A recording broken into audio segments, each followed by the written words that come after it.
Swing low, sweet chariot,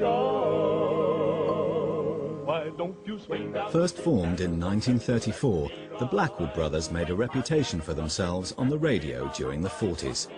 The lineup eventually settled around bass singer Bill Lyles and James and R.W. Blackwood.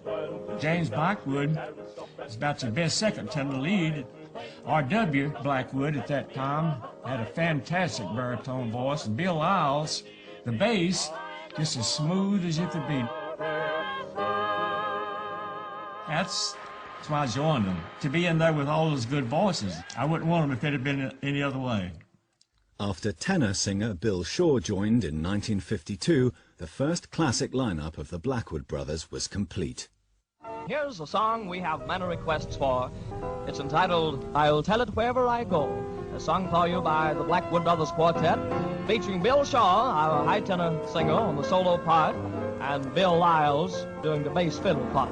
I'll tell of the Savior, I'll tell of his great love. Bill Shaw was a tremendously high tenor singer, and what made them so good at that time was their high-ranged harmony. And if I were dying with just one word to say, I speak it for Jesus, then breathe my life away, 'cause he'll be. The Blackwood Brothers' unique harmonies meant that they became the first real stars of white gospel. They won a prestigious TV talent show and played to packed auditoriums around the South.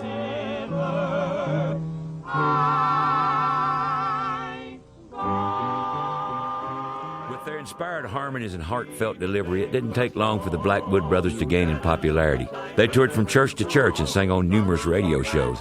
I remember hearing them on the radio, I think it was every day at noon, from Shenandoah, Iowa.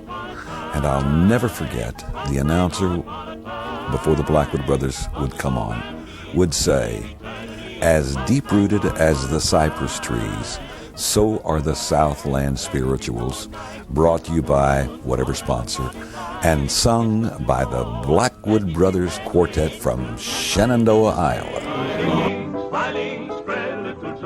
For those at the top, traveling was easier. The Blackwood Brothers flew to their concerts in a private aircraft, which the group piloted themselves. But on the evening of June 30th, 1954, tragedy struck. It was in Clanton, Alabama. They were to do a concert there that night, and the promoter's son wanted to ride in their twin-engine Beechcraft. And so R.W. Blackwood, the pilot, decided that he and Bill Lyles, the bass singer, would take the promoter's son up for a little joyride before the concert. They were going to take off, and it was unlit. And this was about dusk. Took off, went out. Instead of going out the usual way, it went out by like that, and then all of a sudden, it just went up, just got in that position. He couldn't pull out of it, so it stalled, fell to the ground, and crashed. It burst into flames, you know, and then they were all killed. We never did fly anymore. The Blackwood Brothers Quartet was reborn, with J.D. Sumner singing bass and James' nephew Cecil Blackwood on baritone. Their first concert together was scheduled for Clanton, Alabama, the site of the plane crash. This was about a month and a half after the plane crash. And right back to the airport hangar, we did a concert without even rehearsal. Bill Shaw, James Blackwood, Cecil Blackwood, J.D. Sumner, Jackie Marshall's piano. And that started our career back up there at the airport with several thousand people there to hear us. And Elaine Blackwood, R.W.'s widow, Ruth Lyles, Bill Lyles' widow, they were there, and the kids. We introduced them.